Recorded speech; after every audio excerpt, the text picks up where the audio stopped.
Magandang hapon sa inyo lahat. Ito po si Herbert Curia, author, promoter ng The Critics Promotion. Ang ating boses at konstruktibong kritisismo, opinyon, komentaryo at konsultasyon sa lingid. Kakibat ang ating pananalig sa ating manala Panginoon Diyos, banal na Panginoon sa Kristo at gabayan ng kaliwan ng kalimanal ng Santa Maria, ay hinggil sa issue ng Christmas celebrations this coming December 25. So advance Merry Christmas and a Happy New Year sa lahat nating mga kapwa Pilipino at maging sa buong sa lahat ng Kristiyano. Yan. Ang Kristiyano Katoliko sa buong mundo mula sa bansang Pilipinas ay nagdiriwang ng Kapaskuhan ay magdiriwang ng Kapaskuhan sa darating na December 25 upang gunitain ang kaarawan at pagsilang ng ating Panginoong Jesucristo. So ang biyaya ng kapayapaan at kaligtasan ay sumaating lahat mula sa pag-ibig ng ating Panginoon Diyos at Panginoong Jesucristo. Ang palitan ng regalo at handaan ay ordinaryong nakikita sa Kapaskuhan at ang pagkumpleto ng simbang gabi. Ang diwa nito ay sinasabuhay ng lubos ng mga Kristiyano. Damang-dama ang Kapaskuhan at tuwing sasapit ito, lalo na sa mga kabataan na namamasko sa kanilang ninong at ninang at sa mga bahay. So damang-dama. Ito so ito yung ating tinukay topic ng Christmas celebration sa darating na December 25. Miyerkules na nga yata yan, next week. So sa mga Kristiyano Katoliko, dito sa lalo na mula dito sa bansang Pilipinas maging sa ibang bansa, ito ay sineselebrate. So ito ay sa ngayon kilala na sa buong mundo ang selebrasyon ng Kapaskuhan at marami naman ang nakikisa rito maging yung ibang reliyon at damang-dama sa Kapaskuhan dito yung diwa ng mabuting balita o yung pag-ibig ng ating banal na Panginoon Diyos at ng ating banal na Panginoon Jesucristo na tayo ay nagkakaroon ng pagmamahalan o pinapakita natin ang pagmamahalan sa panahon ng Kapaskuhan.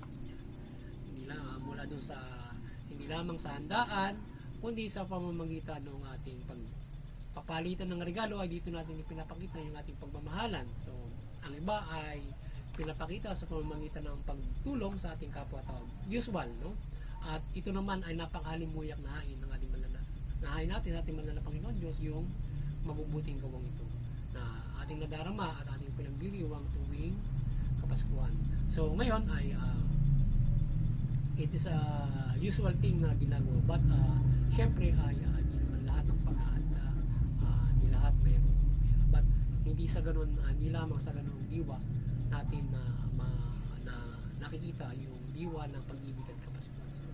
So magitan ng pagdiriwang natin ng spiritual salvation at ating malaking pag-asa, pagdiwang natin ito, dito natin pakita ang ating pagmamahal. Hindi lamang yung tayo nagsasalo-salo sa pagkain at sa pagbibigyan ng regalo. So, magsama-sama tayo manalangin, magpasalamat sa Panginoon Diyos. Dito natin ay pakita dito natin ay celebrate yung sa pamamagitan ng ganitong paraan ay sineselebrate natin yung diwa na o yung karawan ng ating banal na Panginoon Diyos. Hindi lamang yun, pwede rin tayo magkaroon ng pagsasaboses ng kapayapaan, ng kagaya ng nais ng ating banal na Panginoon mensahe niya doon sa ating Bible Life Community. Magpahiran tayo ng kapayapaan. Wala man tayong handa sa ating bahay, wala man tayong pagbigay ng regalo. So kung magitan ng pagsasaboses ng kapayapaan, malaking bagay ito na regalo natin sa ating kapwa-tao. Yung ating boses gamitin natin para makapagbigay tayo ng handog na regalo sa pamamagitan ng pagpahiran ng kapayapaan. Mag-ayos tayo dyan. Lahat ng mga tao, ito gawin nating handog sa bawat isa. Nagsaboses tayo ng kapayapaan sa buong mundo mula doon sa naglalabanan. Maging handog natin ito doon sa ating mga kapwa-tao doon sa halimbawa sa Syria, halimbawa doon sa Russia, Ukraine yan, sa Gaza yan. Hindi tayo nagbibigay ng palitan ng regalo yan. At kay sarap damhin ng biyaya nito at ito ang nais ng Panginoon Diyos at Panginoon Jesucristo. Ang pag-ibig na ginagawa dito ay sa buhay natin ng lubos at magkaroon tayo ng malaking pag-asa sa ating kaligtasan niya.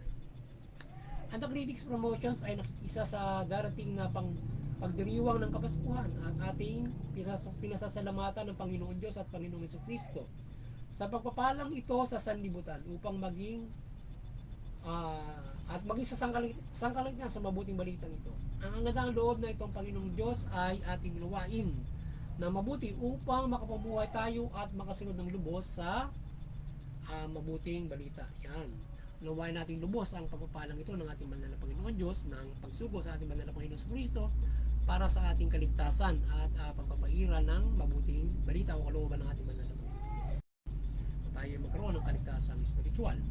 So nawa hindi lamang sa Kapaskuhan ang kapakainan natin ay masagana at hindi sa iilan lamang na maaaring magawa ito sa pamamagitan ng lubos na pagsasabuhay ng mabuting balita at pag-ibig ng Diyos at Panginoong Jesucristo ay magiging masagana ang lahat. Yan.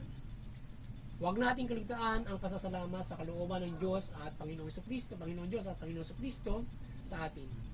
Ating hilingin sa ating Panginoon Diyos sa pangalan at sa pamamagitan ng Panginoong Jesucristo ang nais natin ngayong Kapaskuhan at ating itong matatamo magkaroon ng lubos na pananalig. So yan.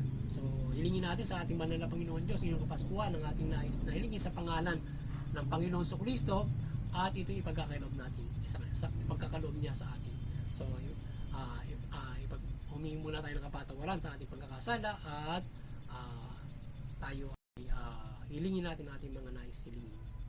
So sa Kapaskuhan ay ating hilingin lahat sa ating Panginoon Diyos at Panginoon Jesucristo na ipagkaloob sa buong mundo mula sa ating bansa ang mapairan ng lubos ang karapatan ng tao at ang kapayapaan sa mundo. Panalangin natin ang kapayapaan sa mga bansang nagdirigmaan. Idalangin natin na magkaroon tayo ng mabuting pamahalaan lalo na sa darating na eleksyon. Naway ang himala ng pagmimilagro ng ating banal na Santa Maria ay patuloy na gumabay sa mundo mula sa bansang Pilipinas at ang mabuting balita ay iligting na isabuhay ng lahat at ang lahat ay magabayan sa mabuting pamumuhay at makatarungan. Yan. Muli, ang kaliwanagan ng ating banal na Santa Maria ay magliwanag sa buong mundo mula sa bansang Pilipinas at mula sa pamahalaan at mamamayang Pilipino. Yung pamahalaan, mamahala ng mabuti at matuwid. Tugunin yung karapatan ng tao at mapayang ng patas ng hustisya. Yung mamaya naman, sumunod sa pamahalaan, iwasan yung krimen at paglabag sa batas. Sa gayon tayo makapamumuhay na mapayapa, maunlad sa ating pamumuhay na ito. Muli, magandang hapon sa inyo lahat at kalayo.